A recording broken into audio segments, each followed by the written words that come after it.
Good evening. I hope you're doing well. In light of a lot of events that are happening right now in our world, in our church, I thought tonight would be a good night to look at Matthew 6, verses 25 and following. Sermon on the Mount. Of course, the Sermon on the Mount can tell us everything we need to know about living for Christ.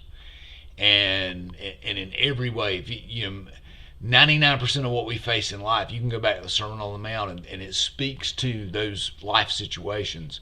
And one of the situations it speaks to today is worry. And I know that's been kind of a topic at Ebenezer. Matthew preached a great sermon about it a couple of weeks ago. But Matthew 6, beginning in verse 25, Jesus said, "Therefore I tell you, do not worry about your life, what you will eat or drink, about your body or what you will wear. Is not life more than food and the body more than clothes? Look at the birds of the air. They do not sow or reap or store away in barns, yet your heavenly Father feeds them. Are you not much more valuable than they? Can any one of you, by worrying, add a single hour to your life? And why do you worry about clothes? See how the flowers of the field grow? They do not labor or spin. Yet I tell you that not even Solomon in all his splendor was dressed like one of these.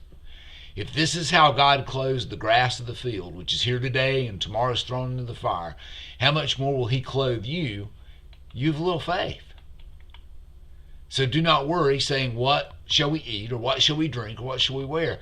For the pagans run after these things, and your heavenly Father knows that you need them." Now, I want to stop there and recap something. And Matthew kind of said this, but this is really this is a key point. When we choose worry and when we choose fear, and I'm saying when we choose it, yes, there are people who are diagnosed with anxiety disorders, and some of which they have no choice in. Some of which it is a chemical makeup, some of which it is influential people around them that are causing things, and that's another story for another day. But when we choose worry, which is not that's when we choose anxiety as opposed to so hear this. It's a heart thing, and what I'm talking about are those situations that we all do this, where we all choose to worry instead of trusting God. And Jesus makes a very strong case that you have nothing to worry about because God will provide everything you need. Verse 33, though, says, "Seek first his kingdom and righteousness, and all these things will be given to you as well." If we're seeking God's kingdom and his righteousness, feel strength in the fact that you can trust him to handle the situations of life. And he says, do not worry about tomorrow, for tomorrow will worry about itself. Each day has enough trouble of its own. I'll tell you, from my life, I know that each day has enough trouble of its own. And that's absolutely a fact. And Jesus very specifically says, do not worry, trust God.